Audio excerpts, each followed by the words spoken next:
A secret society of billionaires, politicians, tech execs, and podcast pros co-founded by Palantir's Peter Thiel just got exposed. The AI nudes problem that centered around Billie Eilish, Sydney Sweeney, Taylor Swift, and more has gotten even worse. The women's bathroom scandal that blew up and divided the internet. And what's really going on and what everyone's missing with the Georgia gerrymandering that just got killed. We're talking about all of that and even more on today's brand new Philip DeFranco show. You daily dive into the news, so buckle up. Hit that like button and let's just jump into it, starting with this. So there's this huge controversy playing out right now because a dad had the cops called on him because he brought his young daughters into an empty women's bathroom at a rest stop. And the video around this, it's just gone viral with people on the internet absolutely losing their minds. Right, so the dad in question is a man by the name of Tyler Brodsky. And in the caption of his TikTok, which is around 16.7 million views as of recording, he explained that he went to a rest stop so that his daughters could go to the bathroom on a trip from Florida to Oklahoma. Writing, the women's restroom was empty, so I took them in. I'd rather do that than bring two little girls into a men's bathroom full of grown men in dirty stalls. Right, in the video, we see a woman, later identified as the store's manager, Melissa, standing in the doorway of the bathroom with a man who's on the phone with the cops going totally ballistic while yelling that his wife and her elderly sick mother, they're waiting to use the bathroom while Tyler helps his daughters wash their hands as they're becoming increasingly upset and openly crying as the man just continues to shout. I'm standing in the doorway of the ladies' bathroom.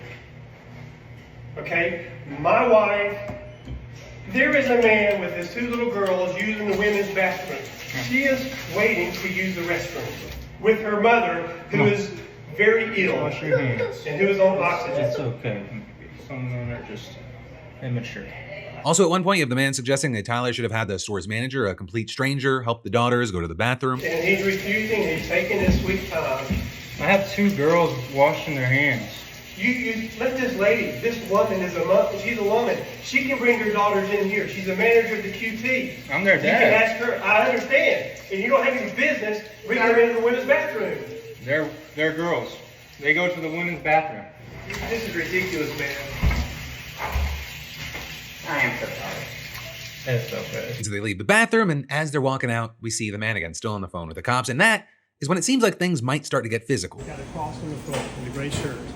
This You guy can video trying to me, kick okay? me. And you got a, Don't a put shirt your hands on me. Yeah, well, stop videoing me. Hey, he then. just put his hands on me. I touched you. Operator. I brushed you on the shirt. That's still touching Yeah, me. that's Don't put your ridiculous. hands on me. That's ridiculous. I got it on video. He's standing this here guy making a videoing big me, deal about me taking my obnoxiously little girls justifying what he's been to the doing. women's restroom. Because he wants me to take them to the men's restroom.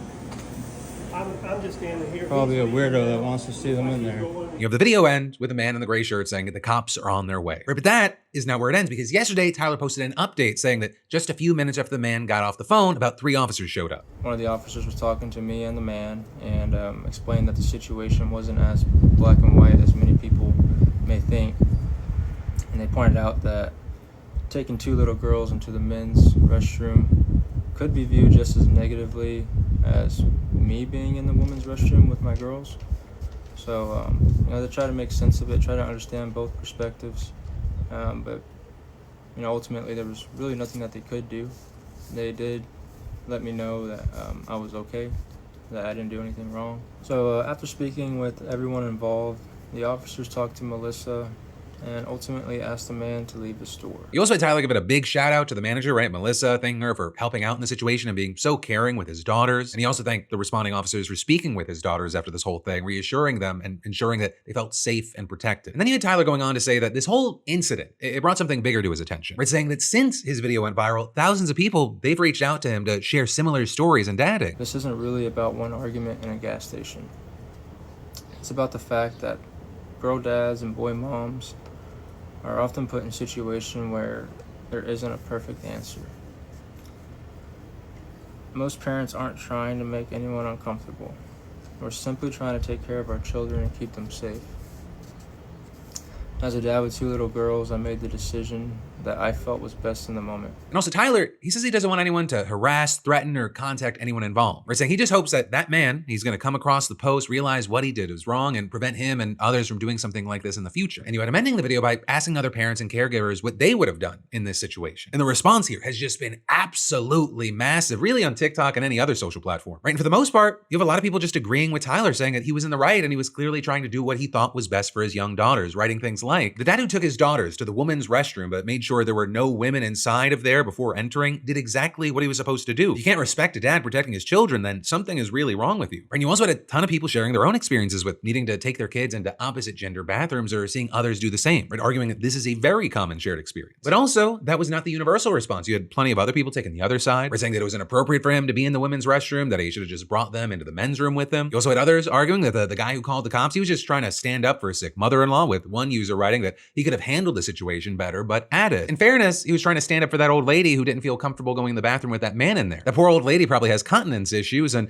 can't hold it very long, and it's reasonable for her to feel a little weird about being in there with this much younger man. And so as we see this court of public opinion play out, I then got to pass the question off to you. What are your thoughts here? Right? If you were that dad, what would you do? And also, if you were that guy in the gray shirt, what would you do? But then also, since we're already talking about child safety, we then also have to talk about this disturbing trend with kids and AI. Because you just had a survey from George Mason University questioning over 550 teenagers, and 33% of them said that a sexualized AI image of them has been shared without their consent. And that's on top of the fact that 55% of them admitted that they've used notification apps to create explicit deepfakes. And if you're shocked by that, yeah, even the lead researcher in this was shocked. They just didn't expect these numbers, but in the end, it also kind of made sense to them. We're saying to the New York Post, this crop of kids are Gen AI natives. Since they got their first phones, there's been AI included, and this is the way they're operating across the board, whether it's doing their homework or playing around. Plus, you have everything from camera filters to try-it-on apps that make it normal to take a picture of themselves and have it be modified, saying those are things they grew up with and are native to, which I think greatly influence the numbers. And while yes, we live in a time where,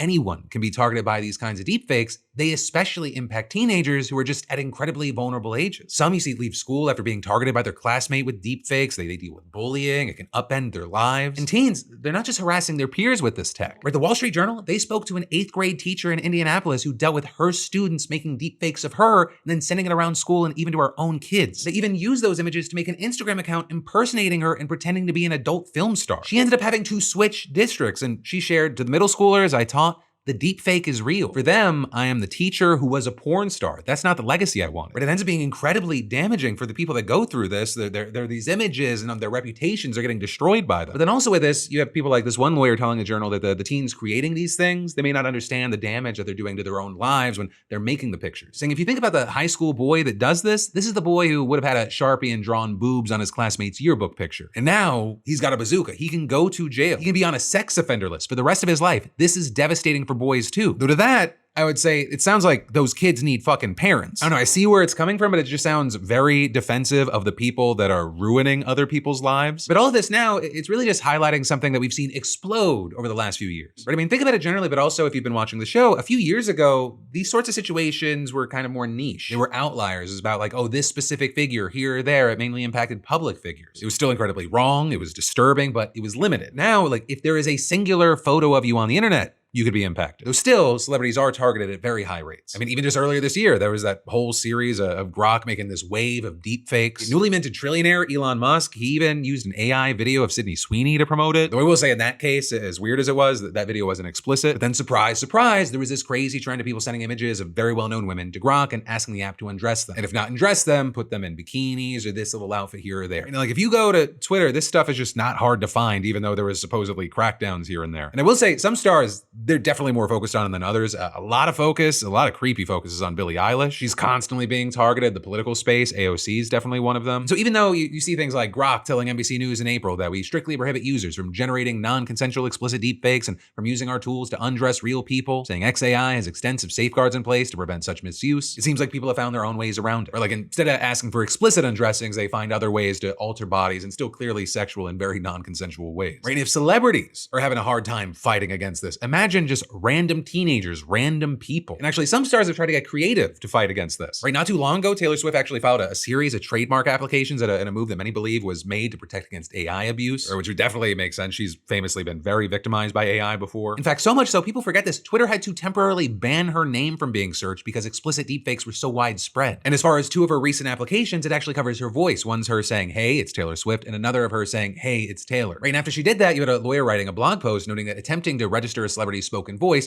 is a new use of trademark registration that has not been tested in court before. But then adding, by registering specific phrases tied to her voice, Swift could potentially challenge not only identical reproductions, but also imitations that are confusingly similar, a key standard in trademark law. And saying theoretically, if a lawsuit were to be filed over an AI using Swift's voice, she could claim that any use of her voice that sounds like the registered trademark violates her trademark rights. And she's not actually alone on this front. Matthew McConaughey filed to trademark his voice as well. Right, and then on the legislative front, there's been some action under the Take It Down Act. And that was actually passed earlier this year. And in April, an Ohio man became the first man to be convicted under that law. And then actually in May, 2 men were again charged under it, specifically for making deepfakes of celebrities who the DOJ declined to name. But also because this is a relatively new issue that's growing by the second, you have some saying it's incredibly hard to combat legally. So, with all this, 1, I'd love to know your thoughts. And then 2, have you or anyone you known been targeted by any sort of deepfake before? Because I knew that it was happening, but I did not realize it was this widespread. And then there's more that we gotta dive into in just a minute, but first let me thank a sponsor and say, you know how you can have like a browser tab open for weeks because you swear you'll deal with it, but you never quite do? Well, life insurance is basically that tab quietly nagging in your brain, just with higher stakes. And today's sponsor, Fabric by Gerber Life, it's the reason a lot of parents finally just close that tab. But the reality is protecting your family financially, it's a lot easier when you handle it before there's an emergency. Fabric by Gerber Life, it's term life insurance that you can get done today. It's made for busy parents like you, all online, on your schedule, right from your couch. You could be covered in under 10 minutes with no health exam required. And honestly, the biggest thing for me is that it removes a huge amount of stress once it's handled, because it's one of those responsibilities that quietly sits in the back of your brain until you finally deal with it. If you have kids, especially if you're young and healthy, now is the best time to lock in lower life insurance rates for long-term protection. Plus, there's no gotcha feeling because they offer a 30-day money-back guarantee and you can cancel anytime. So hey, join the thousands of parents who trust Fabric to help protect their family. Apply today in just minutes. Scan that QR code or go to meetfabric.com/DeFranco. That's MEET fabric.com/DeFranco. But then diving right back into the news, a secret society of some of the world's wealthiest and most powerful elites just got exposed. And yes, it is at least as weird as you are probably imagining. You've got sex advice, cult building guides, a whole lot of talk about the coming apocalypse, and there are famous actors, podcasters, politicians, billionaires, the folks who essentially kind of run the world, try to create narratives with very little democratic input from the rest of us. Right? And so it's called Dialogue. It was co-founded in 2006 by the far-right tech entrepreneur Peter Thiel, and it's extremely secretive. Like everything that is said and done there, it is strictly off the record, it's invite only, and they kept their members list hidden ever since its founding. Only on a couple of occasions has something leaked, like most recently when Jeffrey Epstein's invitation to their 2014 retreat surfaced in the Epstein files. Right, and on that, he also wrote in a 2016 email to a Japanese venture capitalist, Peter Thiel loved the secret society idea. He has done a lot of work on the concept. But really, otherwise, for the last 20 years, Dialogue has done a surprisingly good job of keeping things under wraps. I will say until now, because a Swiss hacktivist, the same one who leaked the US government's no-fly list a few years ago, she says that she got tipped off to a vulnerability in Dialogue's website. And when I say vulnerability, I mean any random person could just look at the site's HTML code and find a directory with a list of names, which I have to imagine is just the most ridiculous, embarrassing fuck up for a super secret club created by Palantir tech bros who are supposed to be the best minds in data, surveillance, and security. And then on top of that, another source gave Wired the list of people registered to attend this year's Dialogue retreat, which is being held at a venue near Dublin, Ireland, and includes 222 names. Now, I will say it's unclear who's a full member and who's just a guest, but the variety of figures is astonishing. Like, let's go through some. Elon Musk, Joseph Gordon-Levitt, former Harvard president Larry Summers, New York Times commentator Ezra Klein, also Democratic Senator Cory Booker, Republican Senator Ted Cruz, Democratic Governor of Maryland Wes Moore, former Republican Governor of Indiana Mitch Daniels. This is fun, let's keep going. The actor Josh Brolin, podcaster Sam Harris, Scooter Braun, you can think of him as a former talent manager or current boyfriend of Sydney Sweeney. You've also got the chief executives for The Atlantic, YouTube, and the Anti-Defamation League, the co-founder of Intuit, the global vice president for Google, and on and on and on with huge business executives. Right? And there are lawyers, economists, journalists, religious leaders, just about every kind of person that you could imagine that has some sort of power, right? Some sort of influence. So also one of the things that ties them together, it might be their answers to the question on the sign-up form asking them to predict the future. Because Wired reported that again and again, respondents said that AI would reorder work, war, education, and belief within a few years. Reporting several people foresee mass labor displacement and a swing back toward unions and government programs. Others predict an AI winter, domestic terrorism targeting data centers, criminal defendants choosing AI lawyers over public defenders, or religious revival provoked by the disruption. Also for another question, asking them to list their talents, a few of them gave some pretty weird answers, writing stuff like funhouse construction, accent imitation, backcountry skiing, urban exploration, and meditative and psychedelic inquiry into the nature of reality. Just say you like doing LSD or mushrooms. Like, why don't be hoity-toity? Also, one person put compassion and existential dread, while another answered dinner parties, keeping secrets, remembering birthdays. Also, if any attendants are looking for love, they can enter Dialogue's matchmaking service, which apparently is a thing, which offers meaningful connections for exceptional people. But then also at the same time, these exceptional people Soul, there's reportedly a guide for event moderators that coaches them to model brief introductions to avoid status signaling. And then as for the events themselves, they're mostly discussions with titles like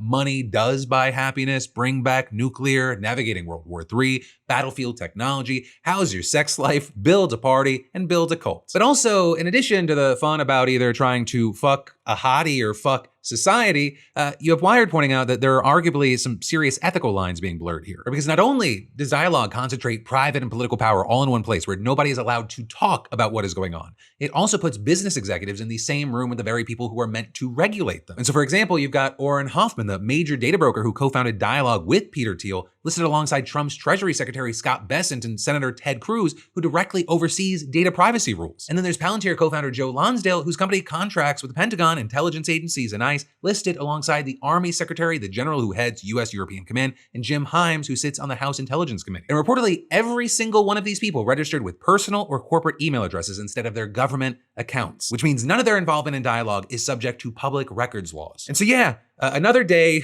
goes by where I have to apologize to a friend of mine who I thought was just a fucking conspiracy theorist for the past 10 years. But hey, actually, maybe it's all above board and there's nothing nefarious going on and everyone is making sure no ethical lines get crossed. But then also, speaking of private companies and government officials getting closer than they probably should be, we then have to talk about how a private prison company that's been paid billions of dollars to lock up immigrants for the government asked ICE, right, an agency now run by its former employee, to make it easier for the company to mistreat detainees and make them work without pay. And ICE, they apparently said yes, but also what you should know here, first, is that the number of people held in what are described as detention centers has absolutely skyrocketed under Trump. You've got roughly 70,000 people held in facilities all across the country on any given day. And these facilities are also recording deaths in record numbers, which rights groups say is not only because of the higher number of detainees, but because some of them, they're being physically and psychologically abused, denied medical care, deprived of adequate food and water, and otherwise held in dire and inhumane conditions. It's also not just ICE agents and other federal employees that are running these facilities. The Trump administration has relied heavily on private contractors, including Geo Group, which oversees more than a dozen ICE detention facilities nationwide. A company that's also just been sued by the state of New Jersey for refusing to allow state health inspectors full access to its Delaney Hall facility in Newark, right, where we've talked about detainees have staged hunger strikes to protest being fed spoiled and rotten food and denied access to basic hygiene products. And that's on top of them facing lawsuits in several states for its so-called voluntary work programs in which detainees help keep the company's facilities running for as little as $1 a day, which the groups bringing these cases argue amounts to forced labor. And so they're seeking millions of dollars there in unpaid wages from Geo Group and other ICE contractors. But also a huge reason that we're talking about this today is, according to new reporting from the Washington Post,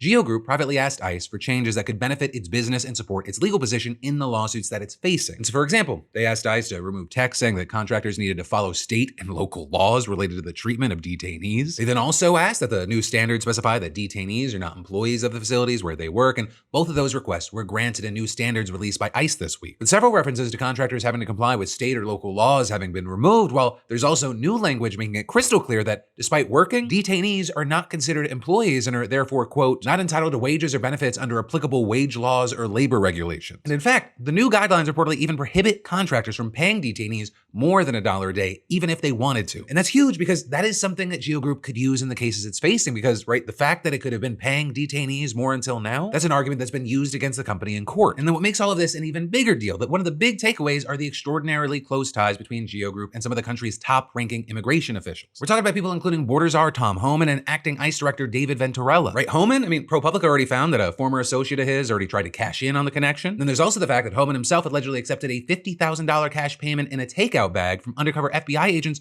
posing as would-be government contractors. Not to mention, he reportedly played a key role in bringing on board Venturella. And Venturella, he has even more history with Geo Group. He earned millions of dollars overseeing the company's detention business for years, and then he worked as a paid consultant for the firm until January of last year, or with him then joining Trump's DHS as a senior advisor less than 2 weeks later. And with the Trump administration granting him a waiver from a federal ethics rule that generally bars government employees from working on contracts awarded to their former employers for 1 year. And then just massive, last month, he was elevated to ICE's acting director. Which is why, even before ICE lowered its standards to benefit his former employer, you had Democratic Senator Elizabeth Warren writing a letter to him last month demanding that he recuse himself from all matters that could directly or indirectly benefit Geo Group, saying Americans should not have to wonder whether ICE enforcement priorities are being driven by the financial interests of politically connected detention contractors. Now that said, you do have the administration acknowledging that it received input from federal contractors, even admitting that it aimed aim to, quote, reduce the burden on detention operators. And beyond that, I will say it's not like it's entirely unusual for federal agencies to ask for feedback from the industries they regulate. But besides the fact that the agency heads and the industry players are usually not the same people, there is also typically a public process that's open not only to businesses, but also advocacy groups and anyone else that has an interest. Or with one expert explaining, the reason we do public commenting is because there are various stakeholders. And ICE contractors, he said, are probably not the best voice to represent the people who are being detained. Now, with all this, I will say you did have one public health researcher who's studied deaths in ICE custody telling the Associated Press that the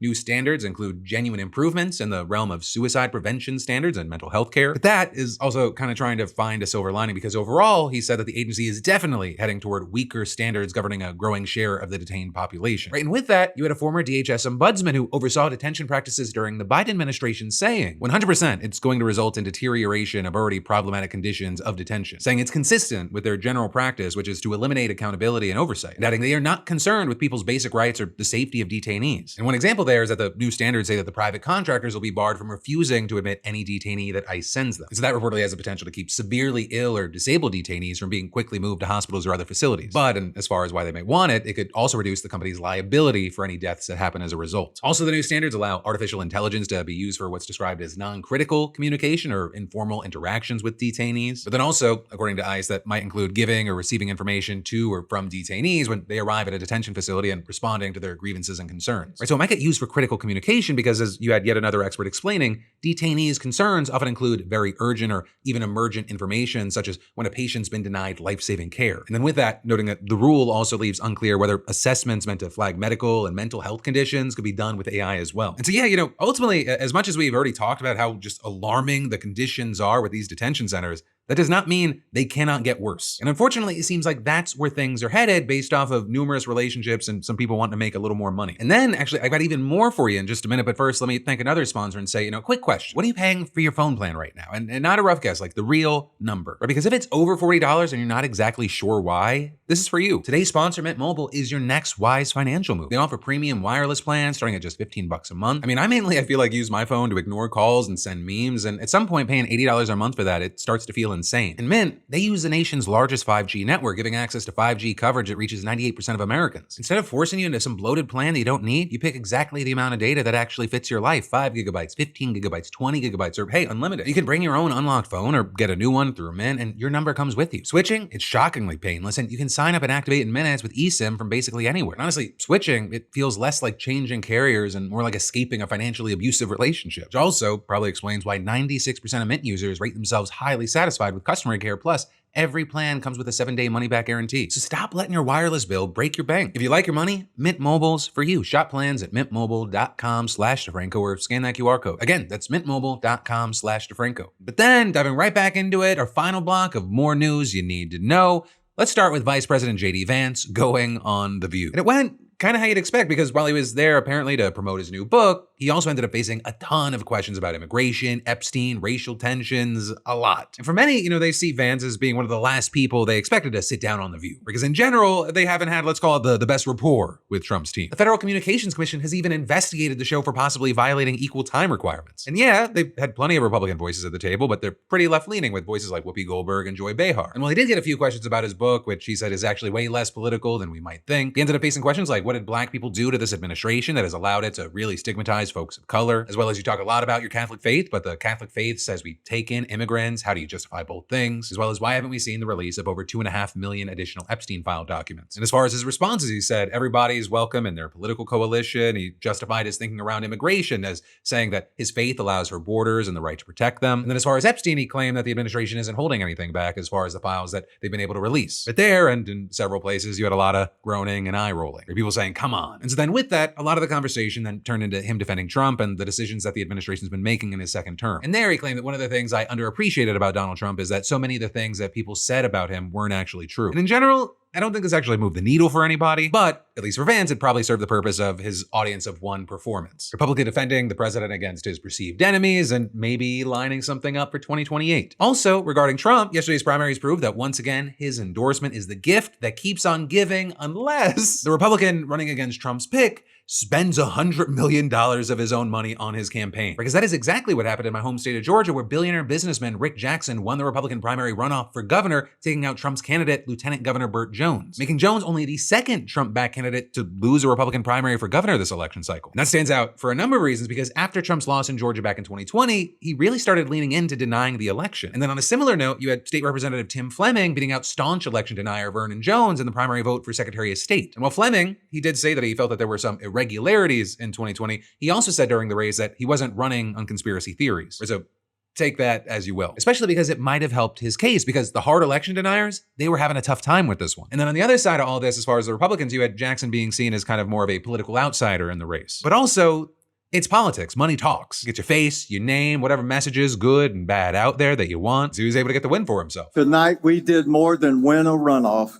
Tonight, we proved the people of Georgia are in charge. And so now Jackson's going to go on to face the Democratic nominee, Keisha Lance Bottoms. Right, as far as Trump, he tried to spin this as a win, even though he endorsed Jones. Saying on Truth Social, Rick Jackson ran a great Trump campaign. And as far as Trump campaigns, there were a few others that came out on top yesterday. Trump landed another win in Georgia with Representative Mike Collins, who's going to be facing off against Senator John Ossoff. Though I will say that could really backfire, because Collins is seen as a hard MAGA candidate. So that's also why he performed best with voters outside of Atlanta. While his opponent, right, Derek Dooley, he got the best results from the suburban counties that have kind of helped keep Democrats in office here recently. And so this almost felt like a reverse psychology play on Ossoff's part. Knock off the real threat so that your core voters and maybe a few independents and crossover Democrats will be more likely to vote for you in November. And actually, as far as Ossoff, he's already called Collins a notorious bigot, anti-Semite, and extremist. So you have Collins saying that Ossoff is a far-left liberal who's weak on immigration and crime. But even he has admitted that this race, it's going to be a challenge. But then also moving past Georgia, Trump got some people across the line in Alabama with Representative Barry Moore, and in Oklahoma with Representative Kevin Hern. But then also, going back to Georgia, we've got to talk about how Republicans in the state house just shut down their own party's efforts to gerrymander Republican seats ahead of the 2028 election. Because just this morning, the state house convened for the first day of a special session that Governor Brian Kemp called for following the April Supreme Court ruling that effectively gutted the Voting Rights Act. A decision that famously opened the door for red states, mostly in the South, to redraw districts that could undermine minority voting power, mostly for black voters, and give Republicans a major advantage. While you had a lot of states scrambling to see if they could make those changes before the 2026 election, Kemp took a different approach. Right? Instead, arguing that it was too late because Georgia's primaries had already started when the decision came down, and so hey, let's call a special session after the primaries for the legislature to redraw its congressional maps for 2028. And they seem to really want to get it done before this year's elections because Democrats could actually flip seats in the state legislature and even potentially the governorship. And again, just to be clear with my bias here, my wife is actually running for state house in Georgia. You can check it out at lindsayforga.com. She's trying to help flip Georgia's House blue. She just learned yesterday she's going to be going against a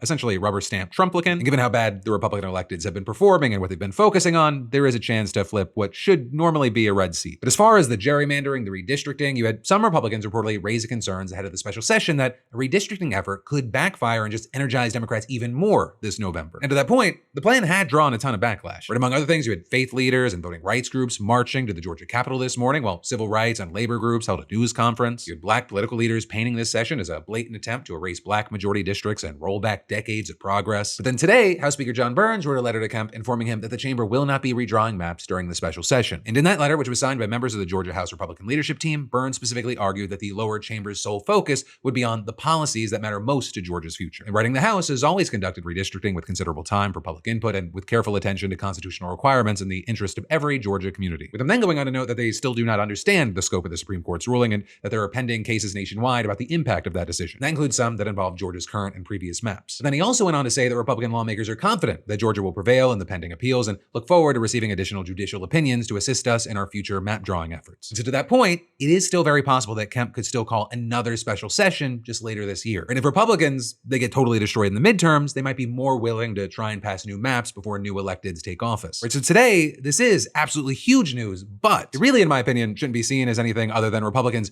trying not to piss off people who want to vote them out even more. Because understand that punch to the back of the head they want to give you as far as your voting rights, it's gonna come. They're just trying to see if they can get away with it without getting punished first. But then for our last story today, I don't even know where to start, right? Because a couple just decided that they'll be keeping custody of their child who they had through IVF, which sounds normal enough until you realize that the baby isn't actually biologically related to them at all. Because last year, Stephen Mills and Tiffany Score, they went to the Fertility Center of Orlando to start their IVF journey, and eventually they had their baby girl in December of 2025. But then when the couple realized she didn't look white, they ordered some genetic testing and realized that baby is 100% South Asian. And as it turns out, there was a mix-up. The couple got given the wrong embryo. And from there, they filed a lawsuit against the fertility center, and with that started looking for the couple whose embryo they were given. And by last April, they found the biological parents. Right, and then with that, Score and Mills' attorney said in court filings last week that they had come to a mutually devised custody agreement with the biological parents that gives Score and Mills permanent custodial rights to the baby. And you had the attorney representing the biological parents saying that they intend to remain a part of this child's life while recognizing the impossible situation that both families have been placed in